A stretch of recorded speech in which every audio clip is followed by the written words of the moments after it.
This is our last session for today, knowing that we have 2 more days to come. And we are going back in time. We will devote this session to Ibn Khaldun. I won't tell you right now, for those of you who don't know him, who he is, because you'll know enough in an hour. Also, he's been sitting with us in the room for the whole afternoon. He's even been sat on and against all afternoon. Ibn Khaldun, everyone. A round of applause, please. I promise we won't have sessions on Michael J. Fox or even Ursula Le Guin or the other characters on the couches. To speak about Ibn Khaldun, we have 2 historians, Jocelyne Dakhlia, who came from Paris.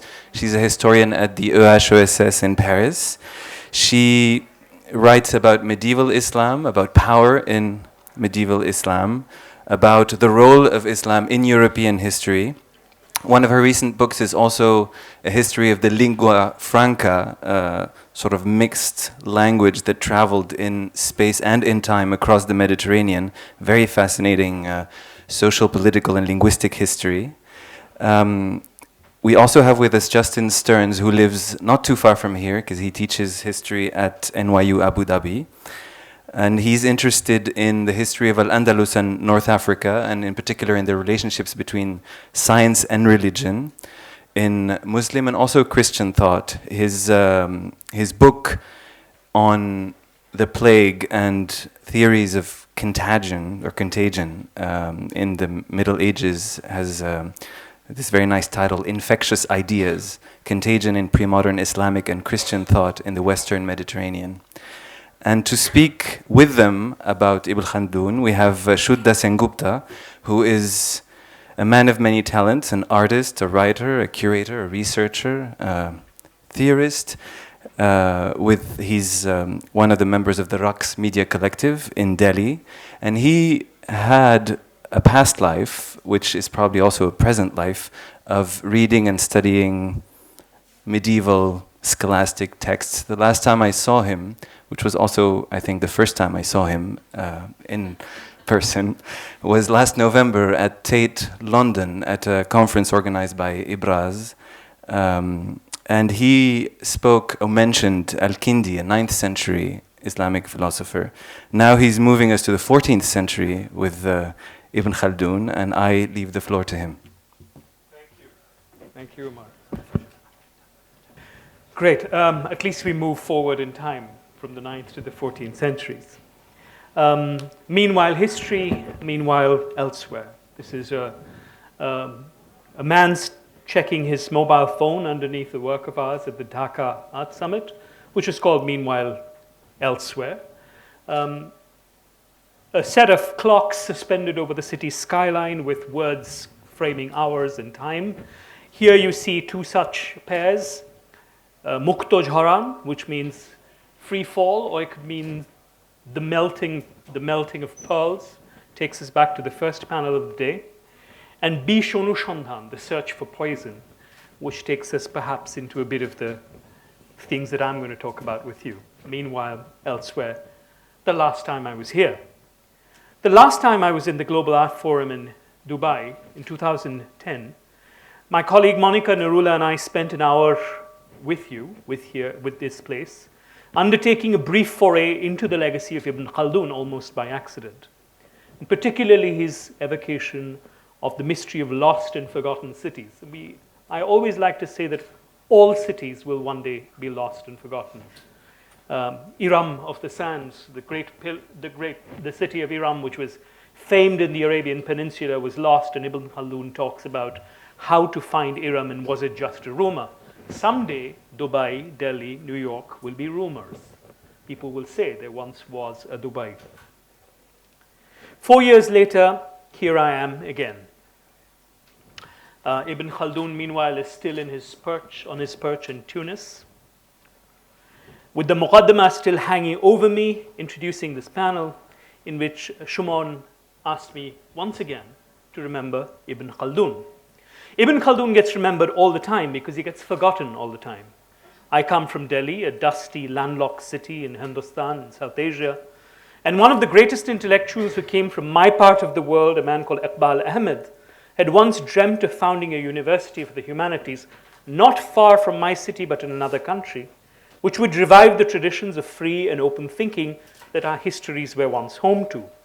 Somewhere in Pakistan, he wanted to found a university that he liked to call Khaldunia, in honor of Ibn Khaldun. And of course, the word dunya in our languages also means the world, Khaldunia. He was given a parcel of land by the then vizier, the premier of his country, and then her husband took that parcel away and built a golf course instead. That's the destiny of the humanities in our parts of the world. I hope her son, who was here apparently, can do better than that. Khaldunia and Ibn Khaldun were once again buried in the sand. Meanwhile, history did its work. Seasons came and went. Generals and viziers did their job and left the buildings that they had occupied. The Arab Spring came and moved on to the Arab winter and an Arab summer.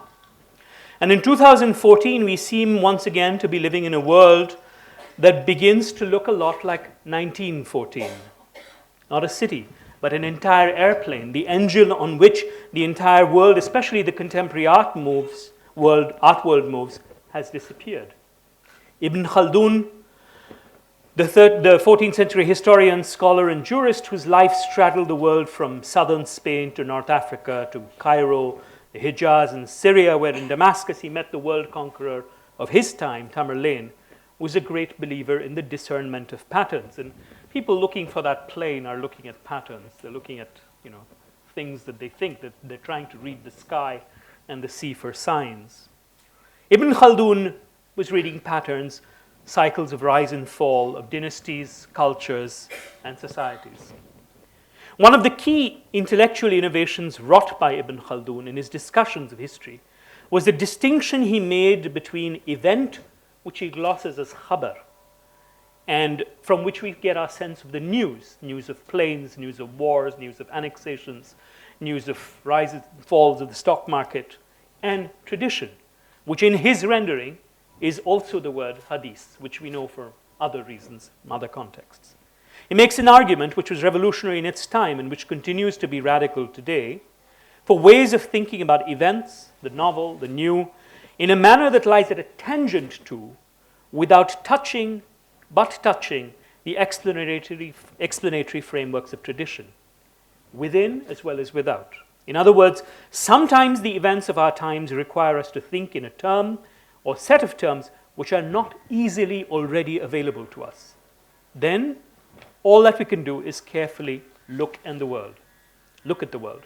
Try and understand what confronts us, not in terms of the authority of what has been before, but in terms of what is not yet evident, of truths that are still in formation, still making their claim to legitimacy, unknowns still unwilling or unable to become known. Now, I forgot to do something, so I'm going to ask Sumesh, who's sitting there very nicely and handsomely, to just pick up my bag and bring it, because there are things in it that I need.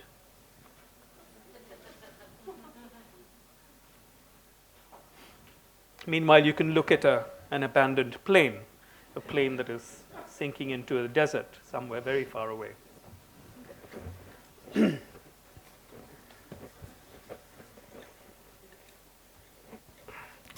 Right, so while we look at this abandoned plane and think about things that are known and unknown, I'm going to read to you from a work of art that I very much like. Is Tirdad here? Tirdad Zolghadr. This is his work together with Shirana Shahbazi, Rashid Tehrani, and Tirdad Zolghadr. And I'm going to read to you a very brief fragment, which I think is really important. And this is a section called No. Donald H. Rumsfeld, February 12th, which was my birthday, 2002. Reports that say that something hasn't happened are always interesting to me, because as we know, there are known knowns. We know this speech. There are things we know. There are things we know. We also know that there are known unknowns. That is to say, we know there are some things we do not know. But there are also unknown unknowns. The ones we don't know, we don't know. And if one looks throughout the history of our country and other free countries, it is the latter category that tend to be the difficult ones. His name is Reza Negharistani, and he is writer of a book called Cyclonopedia, Complicity with Anonymous Materials, which to my mind is a kind of Muqaddimah for today. It's Khaldunian in its overarching, all-encompassing desire to understand the madness of this world. Of all nomads traversing the earth, those most radical in their forging of war machines under the minimum influence of climatologic factors are the desert nomads. This is Ibn Khaldun, straightforward. Right? That is why both the renomadization of the Wahhabistic state of Saudi Arabia through desert militarism, belonging to the desert nomads, and the semi-sedentarization of nomads by the state, and their metamorphosis into the semi-sedentarization of nomads by the state, and their metamorphosis into naphthanes. What a great word, naphthanes. Naphthanese neo-nomads, clandestine petro-nomads, who roam between oil fields instead of oases, were inevitable.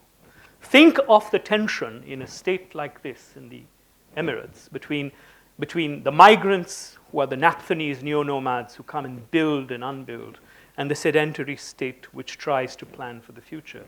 Think back to Falcon City and what it might mean as an Iram of the sands, a sometime desolate futurity. But what this means is that it sort of creates this fume, the fume of petroleum and all that it generates, creates a kind of space of forgetfulness, of fogginess in the brain, which Negharistani calls the holy, as in holes meaning apertures, the holy space of petroleum.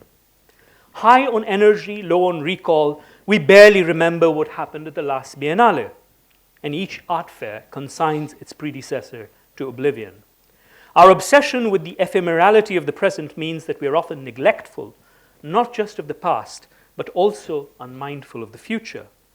In today's panel, I have two excellent interlocutors who worked extensively on the questions of contemporary memory, and I believe, on the questions of memory and contagion.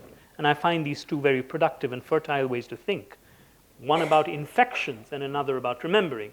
And how might what we remember infect what we might imagine? One of the questions I want to propose to both of them is to consider how we might see memory in history.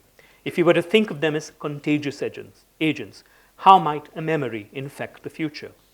Before I conclude, I want to leave you with a fragment from the Emirati poet and novelist Thani al-Suwaidi's exceptional experimental novel, The Diesel, Al-Dizal in Arabic.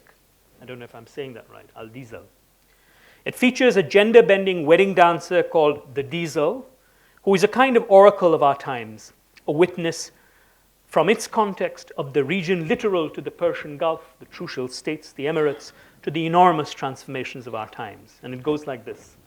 Al-Diesel says, "Neighbor, what can I say?" And I think that when somebody says neighbor here, they're talking to me, because we are neighbors. Neighbor, what can I say? All the fake lamentations of this world rail against the toil of ephemeral things. My lament, however, rails against the insanity of their toil in a time that we ignore and that ignores us. That consumes a time that is paralyzed hand and foot, and that consumes only the fruit of pride. While we live out our days, time laughs from inside a dance circle. Don't be afraid. Who knows? Perhaps it will transport us to another region of this existence. There we may confront time with just the same number of lamentations, of moans, which we will transmute to laughs until they die away. Why don't you say something? Jocelyne, why don't you say something?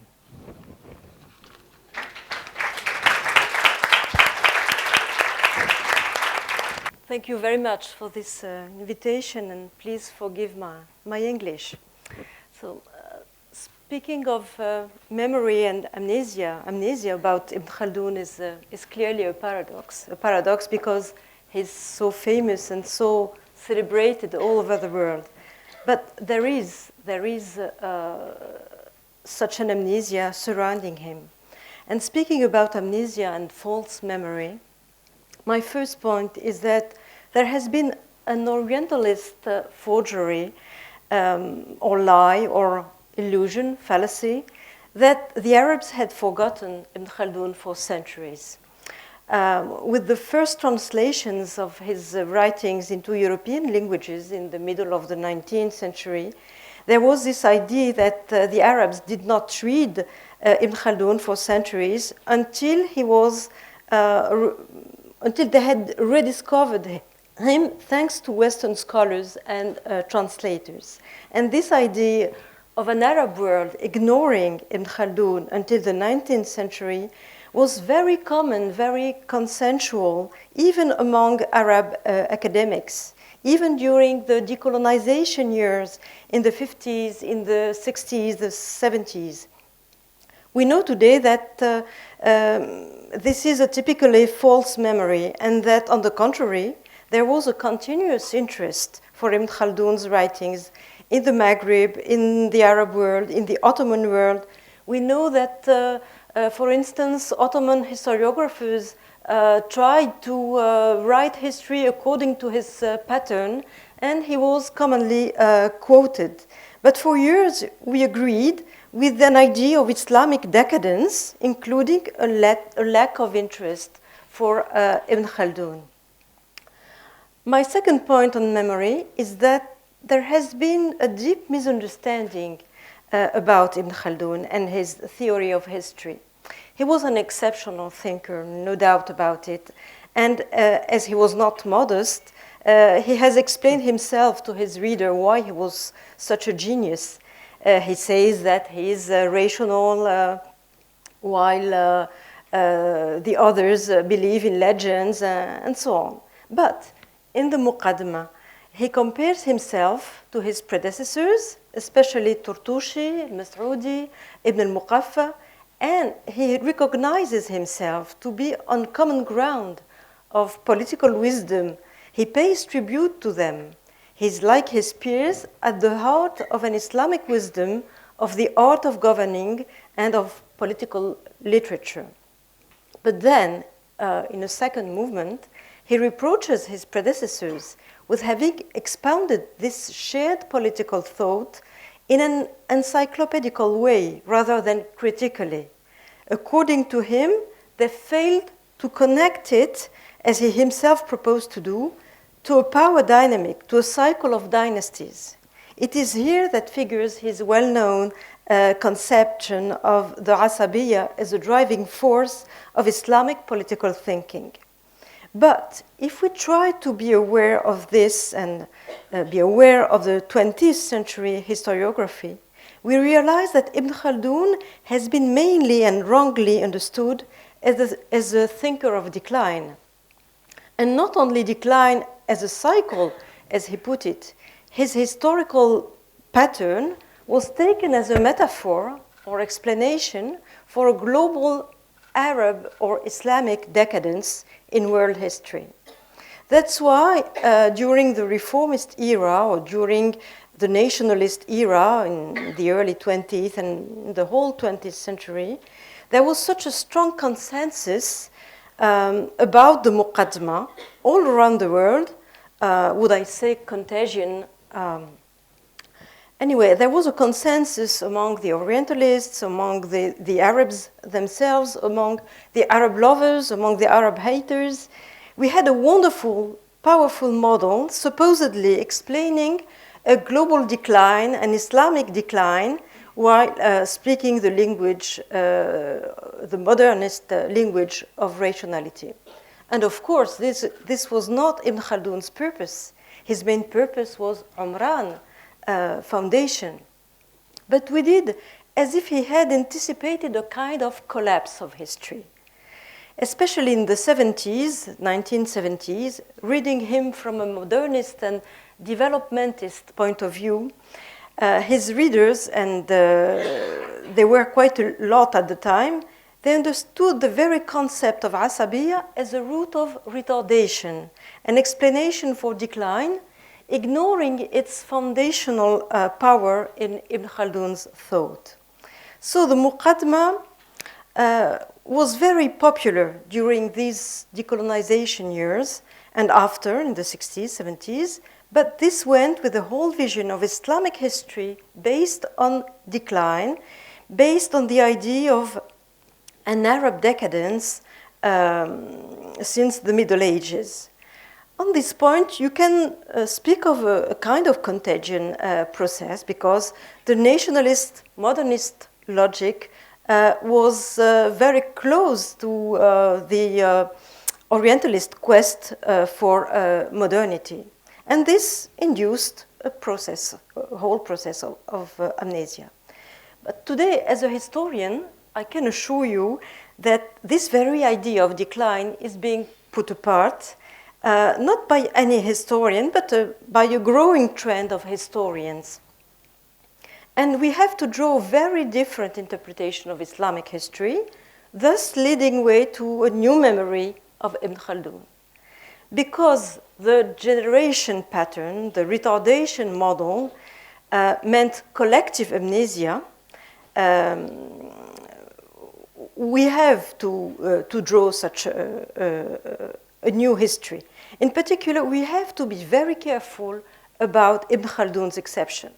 The more one emphasized Ibn Khaldun's genius, the more one inculcated the idea that all the other thinkers of the Arab or Islamic world would be the opposite of geniuses, they would be simply uninteresting, backward compilers, hardly worth reading, and irrelevant to any problematic of modernity.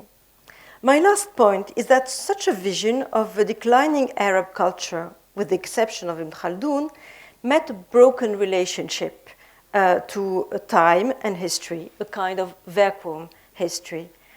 What is at stake now is to rediscover what Ibn Khaldun shared with his peers and predecessors and what his contemporaries shared with him.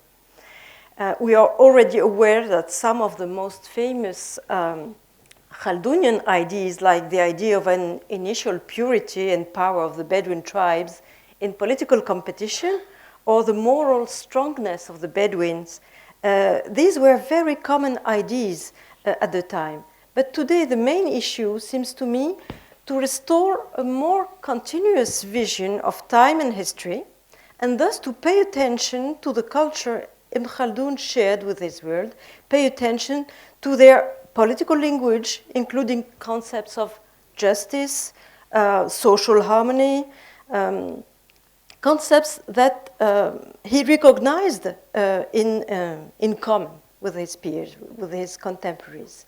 And this forgotten corpus of political literature would help us today. If we rehabilitate this corpus of forgotten political wisdom from which Ibn Khaldun's work emerged, we will recover a whole political background that we severely miss today. Islamic references to foundation, to just government, equity, state legitimacy. We need this today when the issue of democracy is so easily referred to the Western world as a unique reference. I don't mean that Ibn Khaldun has invented any democratic system. What I'm saying is that we should have in mind, in memory, this legacy, a kind of common ground, what the cultural world had in common when it came to concepts of just government, which may incidentally be shared by other cultures as well. So Ibn Khaldun is exceptional in that he proposes a theory of rational government, a political dynamic, but up to now we have paid more attention to the falling part of this dynamic, to the declining, ending part of this dynamic, than to the ascending one or the foundational one. And after having been so much receptive to the idea of loss and decadence, after having focused on decline, we could now focus on foundation and on the process of foundation, the basis of political contract. And this would be, of course, a renewed memory of Ibn Khaldun, not as an exception, but as a primus inter pares. And this would give way to a more continuous vision of time and history. So if we think about it, our obsession with the present, contemporary artists' obsession with the present, as Shuddha just said, might be a consequence of such a shortening of Islamic history, a consequence of this common forgetfulness. And now we have to choose, is Ibn Khaldun still an exception, or is he both a pathbreaker and a representative of his world, a world we should also consider as modern? Thank you very much.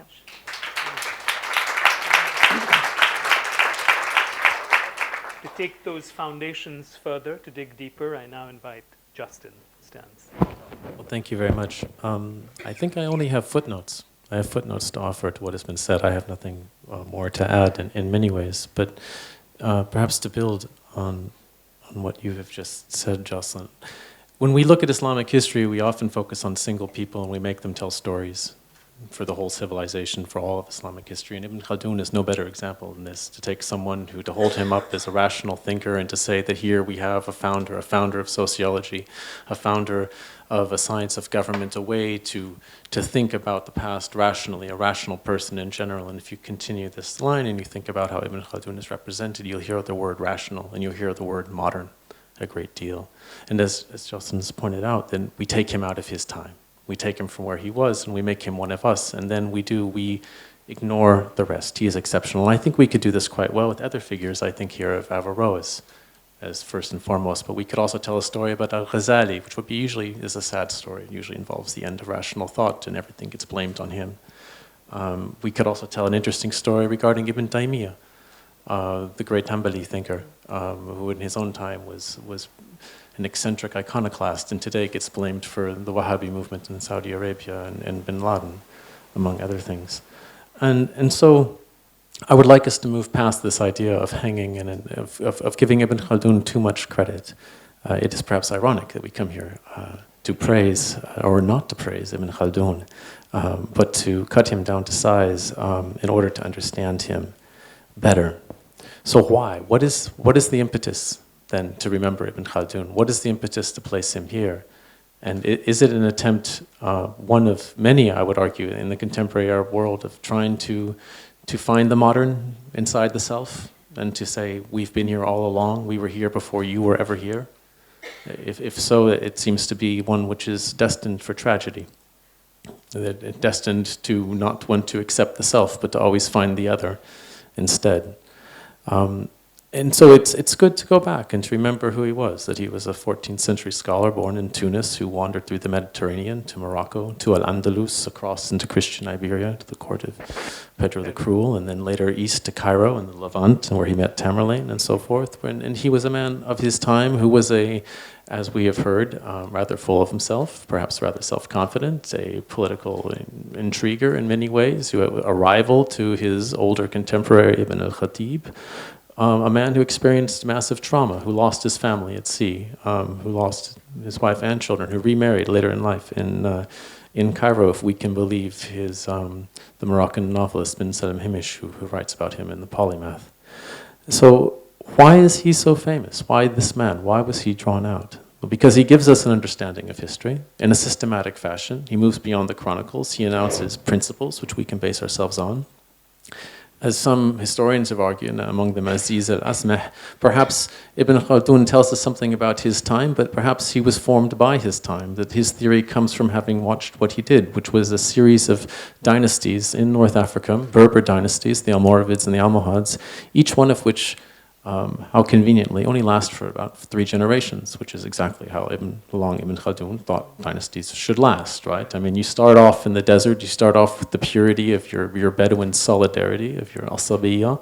You come into the urban area, you settle down, you begin to forget who you're related to, and you remember which city you're from. You lose that connection, and then by the time that you've lost it fully, planted, as I always come back to saying, orange trees, you can't forget the orange trees. It's important to remember here with the orange trees, and this only struck me, that these were not the oranges we notice today. The problem with planting orange trees is not that you're growing oranges which are sweet, but these are oranges which are bitter, so they have no practical purpose. So that's Ibn Khaldun's point regarding the orange trees. When you have time to plant things that have no practical purpose, that's when the next group of Bedouin from the desert arise and come in and get rid of you. right? So this, regardless what you think of this, is a theory of history, and it works, I think, for some periods. It doesn't work so well for the dynasties that followed after him in North Africa. This is what makes him so attractive, the rationality of his thought, the idea of the systematic process, which does distinguish him, it must be said, from many of those of his time. We find echoes of Ibn Khaldun in later writers, as Jocelyne has said, but we seldom find anybody who has laid this out in such a systematic fashion. But he was not forgotten, and I mean, we can find specific examples of works. I run into one in the case of the 17th century Moroccan writer, mystic, logician, Al-Yusi, in his own Muhadarat, he writes as well of similar processes and draws in very Khaldunian language on these issues. But I guess I play with a sense of resistance here. It's hard not to admire Ibn Khaldun. We're taught to admire Khaldun. We're inducted into a cult of Khalduniya in many ways. But at the same time, if we all too ardently remain in this cult, so to speak, then we forget the history as a whole, and in many ways we deny it. It's a process of willful amnesia. I don't want to get too poetic in that direction. There's also a practical reason here, which is to say that the very period of history, of Islamic history, that follows Ibn Khaldun, the 15th, the 16th, the 17th, the 18th century, is the very period that we understand least. It's striking that for somebody so important, for example, as Al-Yusi in the 17th century, his works, the vast majority of them have only been edited and printed in the last 15 years. If we can imagine what will happen in the next 20, in the next 30, in the next 40 years, as more and more works are printed and come out to a public and are read and discussed by historians, then we may really then understand and how to get out of this notion of decline into a new narrative, which will allow us to appreciate Ibn Khaldun, and here I am just really signing on to what Jocelyne said, as a primo inter pares, an extraordinary one, but not a modern man, not a rational man among non-rational, but one of many, right? And so in that sense, we need to take care with our remembering. Thank you.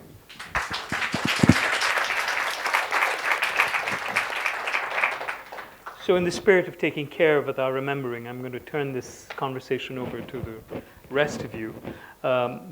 Just to preface it by saying that I don't think that amnesia is a particular condition. Amnesia is a vastly generalizable condition. And I'm quite struck, for instance, how little in the Occidental world, how little attention, for instance, is paid to Giambattista Vico, who also talked about a new science, just as Ibn Khaldun did, and talked about sort of these patterns and cycles and so on. And these are foundational for ways of thinking about history and about the transformation of time. So my point in drawing our attention to Ibn Khaldun is not necessarily to say that he says something particularly useful or specific about the Islamic world, but that in a sense he's a primus inter pares amongst primus inter pares in all sorts of cultures who at moments of transition are able to attempt to theorize transition, not necessarily offer the answer for it, because to read Ibn Khaldun for answers would be a kind of soothsaying or a kind of, I think, he talks so much about divination, and I think that's probably what it would be to read Ibn Khaldun for answers. But it might be interesting to read Ibn Khaldun for questions, and that's where I would leave the room for more questions from our audience.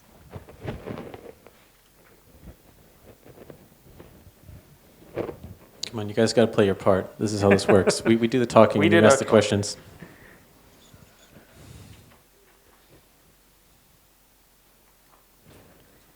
That's great. They know everything they need to know about Ibn Khaldun. But, well, if no one's going to ask a question, I'm going to ask two of you, and then you can, Yes, please. Hi. It's sometimes said that the Muqadimmah went on then to influence great Western historians, German historians, and historiography of in the 18th century. Could you perhaps mention that? Because obviously, one of the I love this idea of having to keep remembering because we keep forgetting. It's obviously a kind of cyclical thing, and this applies to many many topics that where either by design or by default, authorship, seems to be given to Western Enlightenment in many fields. So, of course, we can go back to the translation movement. We can talk about Eras, etc. So there were periods where, in a sense, the survival of Western, what we consider to be Western civilization or Western epistemology, going back to the Greeks, was, in a sense, elicited and made possible because of many Arab scholars, and so that migration and then re-exportation back to the West. So I wonder if you could speak a little bit about the migration of the Muqadimmah, Ibn Khaldun, back into Western history and historiography, and what are the mentions? Who are some of the characters that either take him up positively or indeed negatively? Yes, never negatively. No. Yes, there was, sorry again for my bad English, and I'm a little bit jet lagged too. So there was a first supposed discovery of Ibn Khaldun by the Western Orientalists in the 19th century. And to them, he was the rational scholar that would be used against the whole Islamic culture. It was a kind of connection, colonial connection, in order to underline the decline of these whole Islamic societies. Then came decolonization, and we had, it was a great period for Ibn Khaldun in the 70s, the 60s and 70s. In France in particular, the leftist milieus used to pay tribute to Ibn Khaldun because it was a way to recognize a kind of unknown genius of these civilizations. And it was really a consensus because at that time he had a great nationalist value. I remember that in Tunis, at the end of the 70s, there was a statue of Ibn Khaldun as a national symbol, and it was a very hieratic statue. It was a kind of artistic language of the regime, the dictatorial regime. So he was not on the good side of politics at the time, but he was a kind of link with Europe and with the Western intellectuals. And today, it seems to me that we have a kind of different lecture of Ibn Khaldun, a different vision of Ibn Khaldun, in Western academic milieus. He's not a kind of overwhelming reference, but he's seen as a kind of emblematic symbol of the Islamic culture. We are in a more relativist world, not as universalist as it used to be a few decades ago. And there are more and more comparisons, Ibn Khaldun and Brodel, Ibn Khaldun and Vico, Ibn Khaldun and... so he is the whole culture, the whole Islamic culture. I don't know if I have answered the question. Let me just be prickly and say that I don't like the question. I don't like the question because it sets up what I think of as a relay race of civilization, right? You've got the Greeks, they're going strong. They've got the baton, they're out. They pass it off to the Arabs. The Arabs do really well for a couple hundred meters. And they hand it to the Europeans, and they win. And that's kind of this relay race of civilization, which is all about the translation movement and handing things over. And what this does is it leads us to forgetting that things continue to happen in the Arab world after translation. right? I mean, and I'm thinking about translation, I'm talking about the medieval translation movement, not about the 19th century one, but the handing off of all of the great sort of translation movement of the 11th and the 12th century, which led to all of this knowledge coming into Europe before they started translating directly from Greek. And so I think that here it would be worthwhile decentering Ibn Khaldun's European importance and really trying to recover his indigenous importance, and in the process helping the Arab world remember that they had an intellectual life which was vibrant and which was happening before colonization, which seems difficult to do, because in most histories, nothing is really happening in the Arab world between roughly 1600 and 1800. And then the French show up. And then, you know, the French are great. And then the English show up. And then there's this response. And then you kick the French out. But there's nothing happening before then, and everything becomes this kind of response. Let's respond to colonization. Let's respond to this presence. Let's go and take from them and then do our own thing with it. And so it's been, talk about amnesia, it's been forgotten that something was actually happening and going on in the 16th to 18th century. I mean, that is, you know, I'm speaking broadly here. And that's where I think we need to focus. And so what, in this case specifically of Ibn Khaldun, let's focus on what was happening to him then, right? Before, I mean, we have to move away from, you know, blah, blah, blah, provincialize Europe, get away from Europe, focus on what's happening in the Muslim world. Yes, I have to say that historiographically, the question makes sense, and politically it makes sense. But as historians, we are trying to find a new narrative. And what we should remember is that Ibn Khaldun knew about Europe. He talked about the Franks. It was not a foreign world to him. And there were plenty of Franks and European people in the courts of Morocco or Tunis. There were merchants, there were soldiers. So it was really a very familiar reality, and he knew a lot about it. They were not separated worlds. We have one here. Thank you for the wonderful talk. I wondered if you could just elucidate a little bit more on this term that you used, the Naphthanese, and this idea of the neo-nomads and the migrants. And then you started to talk about this really interesting phrase of the fume of oil creating this fog of memory. And I wondered if you were connecting those two ideas, or if you could just expand on that a little bit.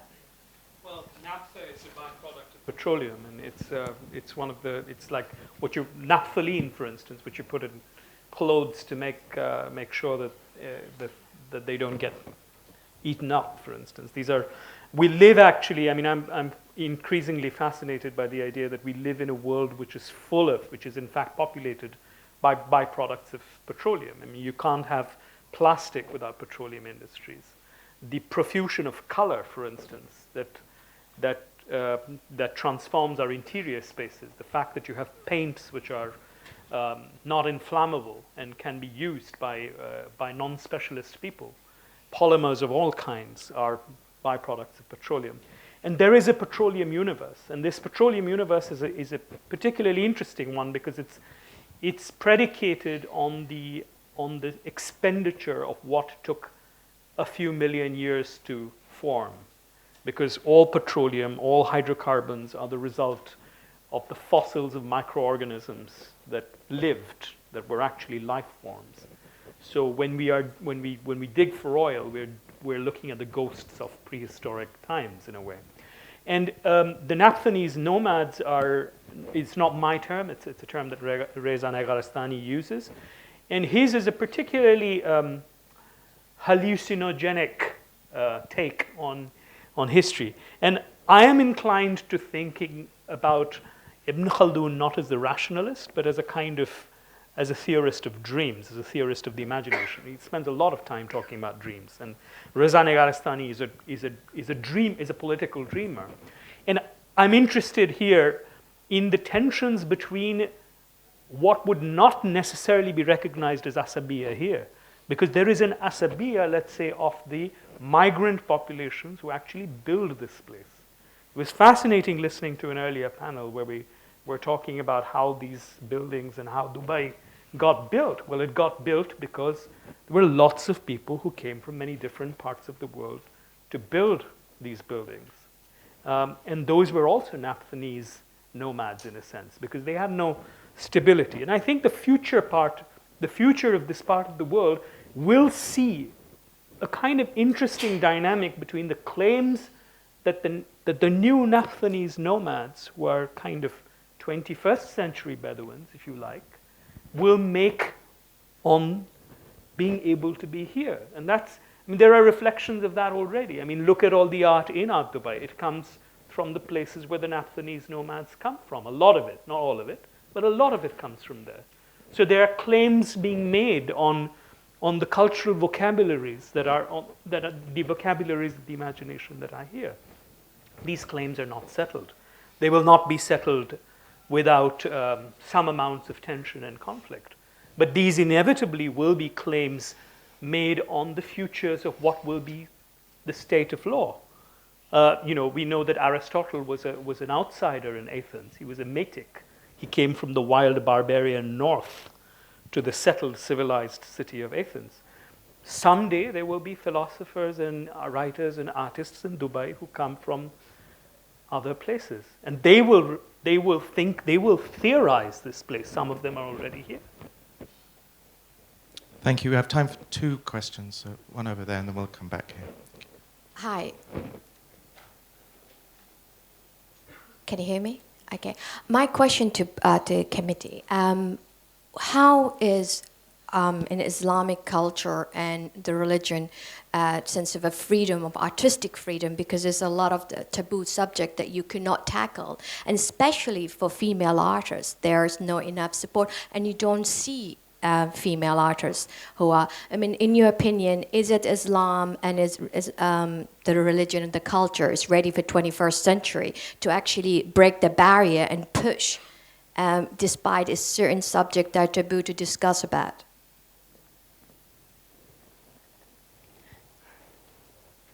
We all look around. Nobody knows who wants to take that one. I have absolutely no qualifications to answer that, but I'll try. It's a yes or no answer. No. If you're saying it's a freedom of expression, and art should be a freedom to tackle and discuss about what's happening right now, isn't it? It's all about art, and it's to challenge society and culture in a way, or highlight certain issues. You can't dismiss that. No, I guess it's a non-question for me. Because you're positing that this is going to be a very deeply unsatisfying answer. That you're positing that there's something called Islam that actually does things and that has an effect upon things. When we finish, I'll play this through and hopefully I'll get to what you're asking. But there's not. There are Muslims. There's groups of Muslims. At the moment, much of what you're referring to is a conservative reaction to a kind of a post-colonial situation where the Muslim world has been controlled by outside forces for a long time, and so there is a sensitivity to the representation of certain issues, and there's a great deal of, in some ways, a sense of insecurity around certain cultural values that are perceived to be threatened, and this comes to the fore sometimes with people feeling very anxious about certain types of representation. For example, the cartoon crisis would be a primary example of this. But this has nothing to do with Islam as a system of thought or belief. This has to do with the specific cultural and political circumstances that Muslim populations have faced over the last couple of decades. So how come we still cannot tackle or paint sexuality and nudity? That's forbidden. We can't? You can't paint, I don't see any artists who actually represent, or that's that kind of, or allowed in a way of the sexuality, the certain, of certain traditional. I don't see that. Okay, I'll ramble on until somebody stops me. No. But we're going to have to. We're We're really pushing time, so I'm going to take one more question, and then we have to wrap it. I'm afraid.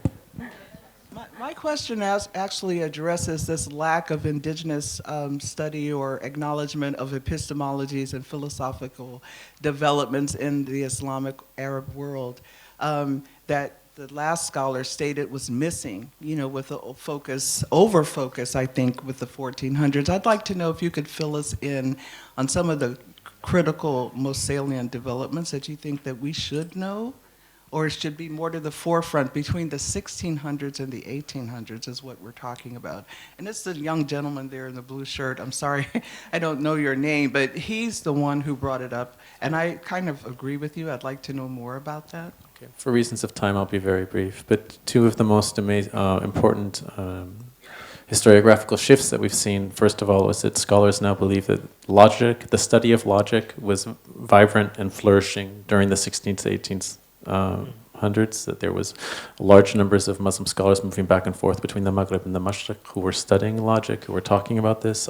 In the sources that I look at, I find people being referred to as philosophes, as philosophers in the 17th and 18th centuries, when an earlier paradigm would have made that impossible. That concept wouldn't have been available or been used. We find vibrant debates in terms of theology. We find, most interestingly perhaps, the rigid theological schools that we have been taught to associate with specific areas sort of blending into each other, doing things they're not supposed to do. Above all, in Iran and India, we find philosophical notions of a type of peripatetic Greek philosophy being pushed forward under the rubric of theology, so it's not like philosophy ever disappears in the Muslim world, as some people have portrayed it.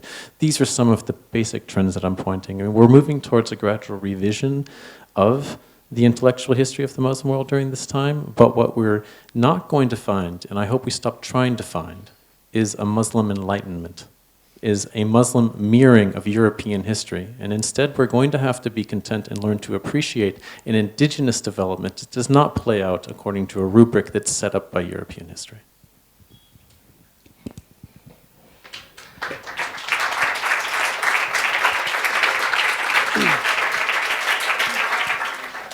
Oh, I like to end on a polemic. That was perfect. We do have to wrap up. So, once again, will you please join me in thanking Shuddha, Justin, and Jocelyne for a fantastic talk.